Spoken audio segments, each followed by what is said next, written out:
Number 6. Monster Hunter tries Volcano. I said this a few months ago when I made that video about what maps I would like to see remade in a modern style. Monster Hunter tries Volcano is about 15 years old, and it's still the best volcano map they've ever made.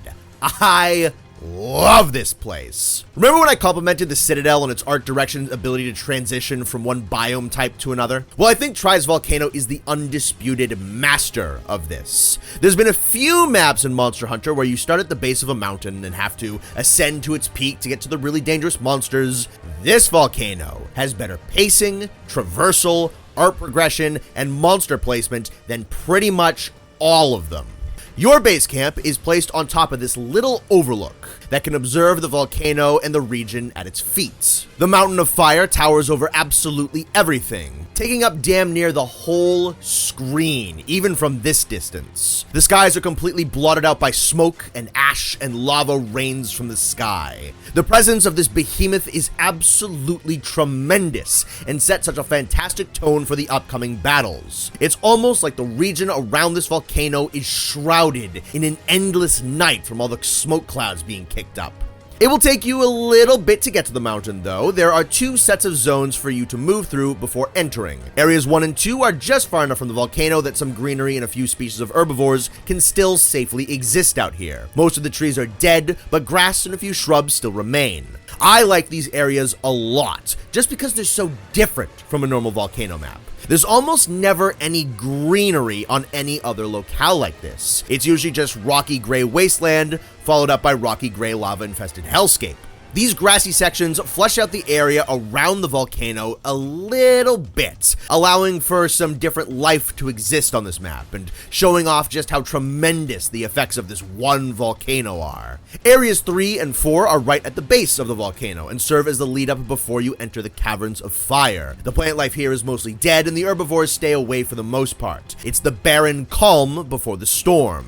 Then areas 6 and 7 bring you into the heart of the mountain, letting you wander in these gigantic caverns that are lit up by lava. Areas 5 and 8 are these open-air platforms found alongside the volcano and closer to its summit, granting maneuverability to aerial predators. Area 9 is this shoddy, narrow pathway that snakes around the top of the volcano that leads to Area 10, which is this nest located right in the volcano's mouth. These zones look awesome as well, by the way. The volcano is built up so well by being visible from 5 other zones, and entering this place does not disappoint. The entire volcano is lit up by these giant lakes of fire. The ground is this kind of nice looking brown and red coloration to brighten up the place a teeny bit. The background for 8 is just so damn cool, dude. You're in this big open air platform kind of near to the top of the mountain, fighting some giant wyvern or something, and there's just this tsunami of magma descending from the mountain only feet away from you, and it seems to just stretch on forever. The nest at the summit is sick too. You're surrounded by these ceaseless geysers of magma while you're trying to put down an Ignactor or a Rathalos once and for all. Fighting here is just awesome. I adore the journey this pathway takes you on. The trek from the outskirts of this volcanic valley into the very core of the mountain and up to its summit. It's very gradual, but it's not meandering. It takes the perfect amount of time getting where it needs to go. What I think makes this map so satisfying to traverse is a few things. It's really just 2 lanes with a zone or 2 in the middle that eventually can join, so maneuvering through this place is super simple. There's no obnoxious spamming of wall climbing sections to get to the top of the map. It's just normal running. And the non-volcano zones are pretty small, so if you faint, you're probably going to be back in the volcano in less than a minute. There is so much less time wasted here than, say, Monster Hunter DOS's Arctic Ridge.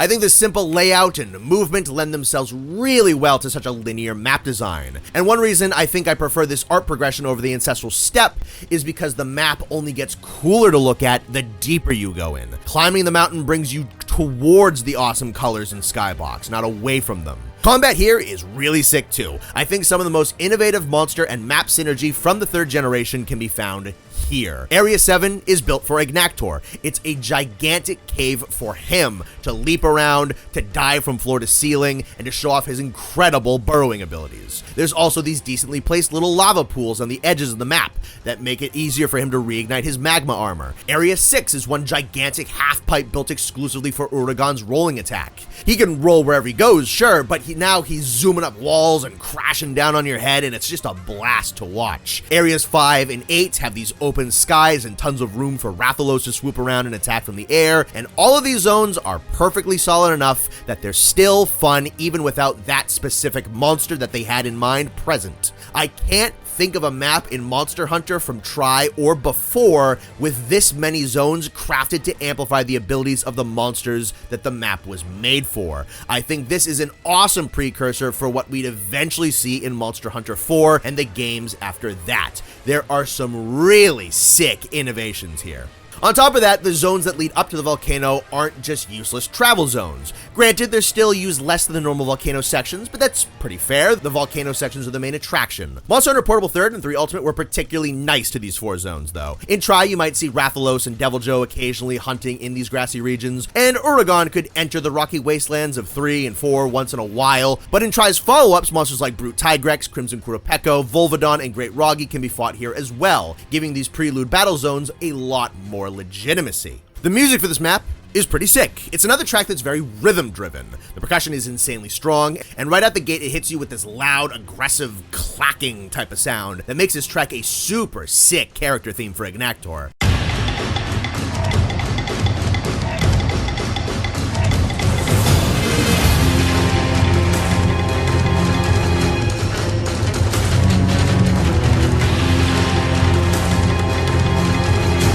They've even got this low-tuned electric guitar that plays in the background every once in a while. That sounds really good. I will say the more percussion-heavy parts are definitely my favorite. Not that any part of it is bad. The horn sections have some good build and intense anxiety to them. Just what they play doesn't really hook me for whatever reason. However, there is this cool instrument in here that I don't exactly recognize. I'm guessing it's some kind of woodwind, and it gets a few isolated parts here and there.